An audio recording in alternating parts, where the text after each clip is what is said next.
सभी सुनने वाले बहन भाइयों और हमारे ऊपर प्रभु यीशु का अनुग्रह रहे। ਅੱਜ ਅਸੀਂ ਪਵਿੱਤਰ ਸ਼ਾਸਤਰ ਦੇ ਵਿੱਚੋਂ ਮਤੀ 11 ਨੂੰ ਤੁਹਾਡੇ ਲਈ ਪੜਾਂਗੇ। ਮਤੀ 11 ਮੈਥਿਊ 11 ਯਹੋਨਾ ਬਪਤਿਸਮਾ, ਇਹਦੇ ਵਿੱਚ ਕੀ ਸਾਨੂੰ ਇਹ ਪ੍ਰਸ਼ਨ ਕੀ ਹੁੰਦਾ ਵਾ ਉਹਦੇ ਬਾਰੇ पढ़ते हैं। यूहन्ना ने बंदी गृह में मसीह के कार्यों की चर्चा सुनकर अपने शिष्यों को उनके पास ये पूछने को भेजा, क्या आप वही हैं जो आने वाले थे या हम किसी और की प्रतीक्षा करें? यीशु ने उत्तर दिया, जाओ, तुम जो सुनते और देखते हो उसे यूहन्ना को बता दो। अंधे देखते हैं और लंगड़े चलते हैं, कुष्ठ रोगी शुद्ध किए जाते हैं और बहरे सुनते हैं, मुर्दे जलाए जाते हैं और गरीबों को शुभ समाचार सुनाया जाता है। धन्य है वह जो मेरे विषय में भरम में नहीं पड़ता। वह विदा हो ही रहे थे कि यीशु जन समूह से यूहन्ना के विषय में कहने लगे, तुम लोग निर्जन प्रदेश से क्या देखने गए थे? वहाँ से हिलते हुए सरकंडे को? नहीं, तो तुम क्या देखने गए थे? बढ़िया कपड़े पहने हुए मनुष्य को? नहीं, बढ़िया कपड़े पहनने वाले राजमहलों में रहते हैं। फिर तुम क्या देखने निकले थे? किसी नबी को? निश्चय ही मैं तुमसे कहता हूँ कि नबी से भी महान व्यक्ति है। वह वही है जिससे विषय में धर्म ग्रंथ में लिखा है कि परमेश्वर कहता है, देखो, मैं अपने दूत को तुम्हारे आगे भेज रहा हूँ, वह तुम्हारे आगे तुम्हारा मार्ग तैयार करेगा। मैं तुम लोगों से सच कहता हूँ कि जो स्त्रियों से उत्पन्न हुए उनमें से यूहन्ना बपतिस्मा से महान कोई नहीं हुआ। फिर भी स्वर्ग का राज्य जो सबसे छोटा है वो यूहन्ना से बड़ा है। फिर भी स्वर्ग के राज में जो सबसे छोटा है वो यूहन्ना से बड़ा है।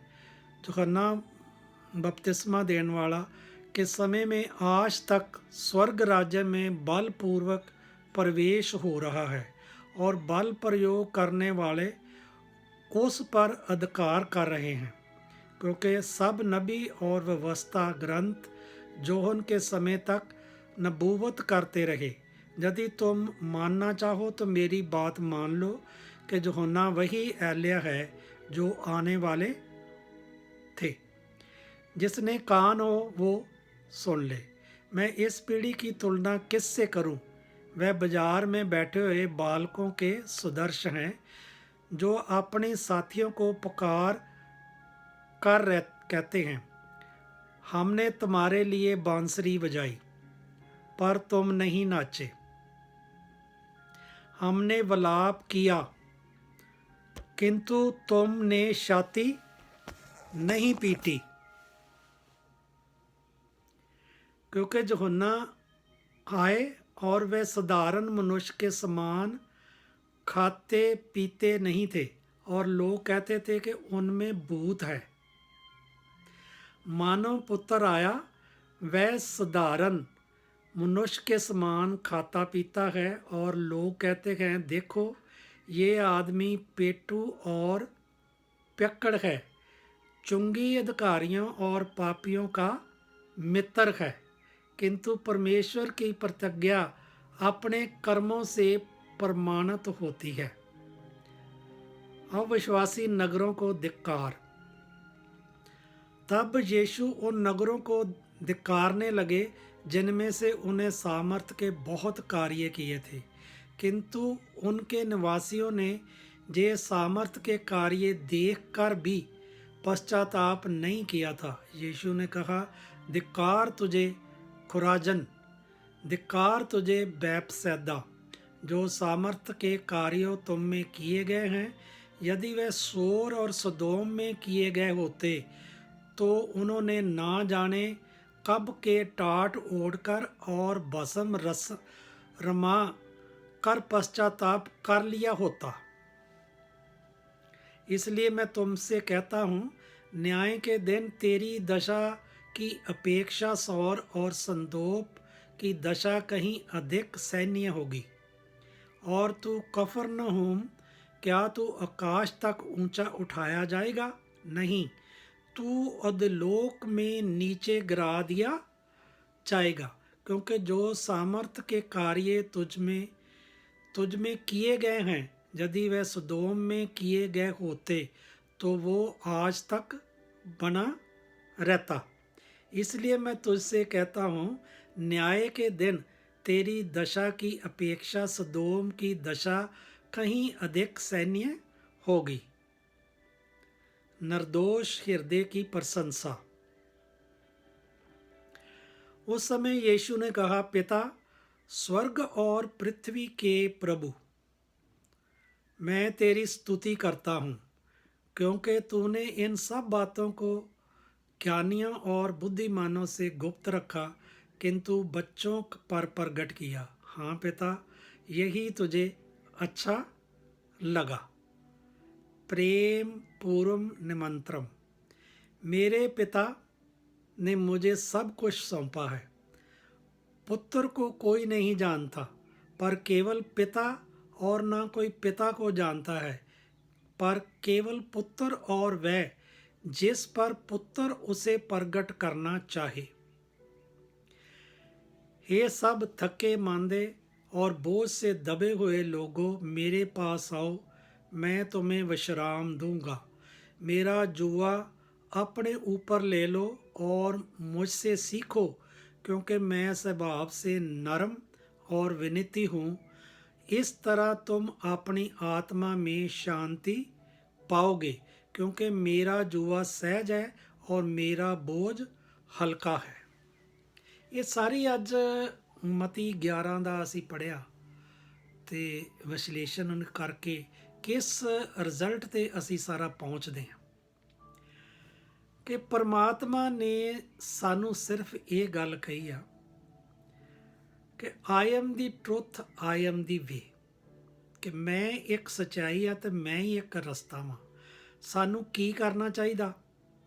ਜੇਕਰ ਅਸੀਂ ਸਾਰੇ ਪਾਸਿਓਂ ਥੱਕ ਟੁੱਟ ਗਏ ਹਾਂ ਤੇ ਸਾਨੂੰ ਪ੍ਰਭੂ ਦੇ ਚਰਨਾਂ 'ਚ ਆ ਕੇ ਪ੍ਰਭੂ ਦਾ ਜੂਆ ਚੁੱਕ ਲੈਣਾ ਚਾਹੀਦਾ।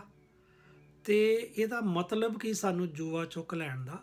ਕਿ ਸਾਨੂੰ ਆਪਣੀ ਪਵਿੱਤਰ ਬਾਈਬਲ, ਪਵਿੱਤਰ ਸ਼ਾਸਤਰ ਸਾਨੂੰ ਰੋਜ਼ ਪੜ੍ਹਨਾ ਚਾਹੀਦਾ। ਇਹਦੇ 'ਚ ਸਾਨੂੰ ਸਿੱਖਿਆਵਾਂ ਦਿੱਤੀਆਂ ਗਈਆਂ ਨੇ। ਕੀ ਸਿੱਖਿਆਵਾਂ ਦਿੱਤੀਆਂ ਗਈਆਂ? ਜਿਹੜੀਆਂ ਸਾਨੂੰ ਅਨੰਤ ਕਾਲ ਦੇ ਲਈ, ਸਵਰਗਾਂ 'ਚ ਜਾਣ ਦੇ ਲਈ ਔਰ ਪ੍ਰਭੂ ਦੇ ਨਾਲ ਰਹਿਣ ਦੇ ਲਈ ਸਾਰੇ ਰਸਤੇ ਦੱਸਦੀਆਂ ਨੇ। ਸੋ ਪ੍ਰਭੂ ਨੇ ਕਿਹਾ ਕਿ ਜਿਹੜੇ ਲੋਕ ਤੁਸੀਂ ਥੱਕ ਗਏ, ਟੁੱਟ ਗਏ ਜੋ ਤੇ ਹਾਰ ਗਏ ਜੋ, ਉਹ ਮੇਰੇ ਪਾਸ ਆਓ। ਤੁਸੀਂ ਬਾਕੀ ਬੋਝਾਂ ਦੇ ਥੱਲੇ ਦੱਬੇ ਹੋਏ ਜੋ, ਤੇ ਮੈਂ ਤੁਮੇ ਵਿਸ਼ਰਾਮ ਦੂੰਗਾ। ਕਿ ਇਹ ਗੱਲ ਨੂੰ ਸਮਝੋ ਕਿ ਮੈਂ ਤੁਹਾਨੂੰ ਸਭ ਕੁਝ ਜਿਹੜੀ ਚੀਜ਼ ਦਊਂਗਾ, ਤੇ ਮੇਰਾ ਜੂਆ ऊपर ले लो, मुझसे सीखो। ਮੇਰਾ ਜੂਆ ਕਿਆ ਹੈ? ਮੇਰੀ ਪਵਿੱਤਰ ਬਾਈਬਲ ਪੜ੍ਹਨਾ, ਉਹਦਿਆਂ ਹੁਕਮਾਂ 'ਤੇ ਚੱਲਣਾ, ਅਤੇ ਪ੍ਰਭੂ ਦੀ ਹਮੇਸ਼ਾ ਪ੍ਰਸ਼ੰਸਾ ਕਰਨਾ, ਅਤੇ ਮਿੱਠਾ ਬੋਲਣਾ, ਅਤੇ ਪ੍ਰਭੂ ਦੇ ਹੁਕਮ ਜਿਹੜੇ 10 ਨੇ ਉਹਨਾਂ ਨੂੰ ਮੰਨਣਾ।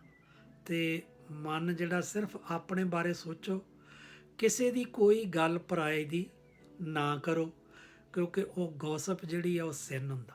ਅਤੇ ਇਸ ਕਰਕੇ ਇਹ ਚੀਜ਼ਾਂ ਜਿਹੜੀਆਂ ਸਿੱਖ ਲਓ ਅਤੇ ਆਪਣੇ ਸੁਭਾਅ ਦੇ ਵਿੱਚ ਨਮਰਤਾ ਲਿਆਓ, ਵਿਨਰਭ ਹੋ ਜਾਓ। ਇਸ ਤਰ੍ਹਾਂ ਤੁਮ ਆਪਣੀ ਆਤਮਾ ਮੇ ਸ਼ਾਂਤੀ ਪਾਓਗੇ। ਹੁਣ ਤੁਸੀਂ ਪਰਮਾਤਮਾ ਦੀ ਜਿਹੜੀ ਆ ਸ਼ਾਂਤੀ ਤੁਹਾਨੂੰ ਦੇ ਦਿੱਤੀ ਗਈ ਆ, ਕਿਉਂਕਿ ਮੇਰਾ ਜੂਆ ਸਹਿਜ ਹੈ ਔਰ ਮੇਰਾ ਬੋਝ ਹਲਕਾ। ਬਾਕੀ ਦੇ ਪਾਪ ਜਿਹੜੇ ਅਸੀਂ ਕਰਦੇ ਹਾਂ ਸੰਸਾਰ ਦੇ ਵਿੱਚ, ਜੇ ਪ੍ਰਭੂ ਯੀਸ਼ੂ ਤੋਂ ਬਗੈਰ ਤਾਂ ਸਾਡੇ ਕੋਲ ਪਾਪ ਹੁੰਦੇ ਨੇ, ਉਹ ਕਹਿੰਦਾ ਉਹ ਬਹੁਤ ਤੁਹਾਨੂੰ ਮਹਿੰਗੇ ਪੈਣਗੇ, ਬਹੁਤ ਭਾਰੇ ਨੇ। ਤੇ ਇਹਦੇ ਨੂੰ ਕੀ ਵਧੀਆ ਕਿ ਤੁਸੀਂ ਮੇਰੇ ਰਸਤੇ ਤੇ ਚੱਲ ਕੇ ਮੇਰੇ ਕੋਲ ਆ ਜਾਓ। ਸੋ ਭੈਣੋ ਤੇ ਭਰਾਓ, ਸਾਨੂੰ ਕੀ ਕਰਨਾ ਚਾਹੀਦਾ ਕਿ ਪ੍ਰਭੂ ਹੀ ਸਾਡੀ ਸੱਚਾਈ ਆ, ਲਾਰਡ ਜੀਸਸ, ਤੇ ਇਹੀ ਸਾਡਾ ਰਸਤਾ ਲਾਰਡ ਜੀਸਸ ਦਾ ਦਿਖਾਇਆ ਹੋਇਆ, ਤੇ ਇਸੇ ਰਸਤੇ ਤੇ ਚੱਲ ਕੇ ਅਸੀਂ ਸਾਰਾ ਅਨੰਤ ਕਾਲ ਦਾ ਜੀਵਨ ਪਾਵਾਂਗੇ। ਇਹ ਪਰਮਾਤਮਾ ਨੇ ਸਾਡੇ ਨਾਲ ਇੰਨਾ ਪਿਆਰ ਕੀਤਾ, ਕਿਸ ਕਰਕੇ ਕੀਤਾ? ਸਾਨੂੰ ਬਚਾਉਣ ਦੀ ਖਾਤਰ। ਉਹਨੇ ਆਪਣਾ ਇਕਲੌਤਾ ਪੁੱਤਰ ਸਾਨੂੰ ਦੇ ਦਿੱਤਾ ਸੰਸਾਰ ਤੇ। ਜਿਹੜਾ ਕੋਈ ਭੈਣ ਭਰਾ ਇਸ ਚੀਜ਼ ਤੇ ਵਿਸ਼ਵਾਸ ਕਰੇ, ਉਹ ਅਨੰਤ ਕਾਲ ਦਾ ਜੀਵਨ ਪਾਏ। ਤੇ ਇਹ ਚੀਜ਼ ਜਿਹੜੀ ਆ ਸਾਨੂੰ ਪਰਮਾਤਮਾ ਨੇ ਦੱਸੀ ਆ, ਤੇ ਅਸੀਂ ਉਹਦੇ ਵਿੱਚ ਮੰਨ ਕੇ ਪ੍ਰਭੂ ਦੀ ਪਵਿੱਤਰ ਸ਼ਾਸਤਰ ਦੀ ਬਾਈਬਲ ਨੂੰ ਪੜ੍ਹਨਾ।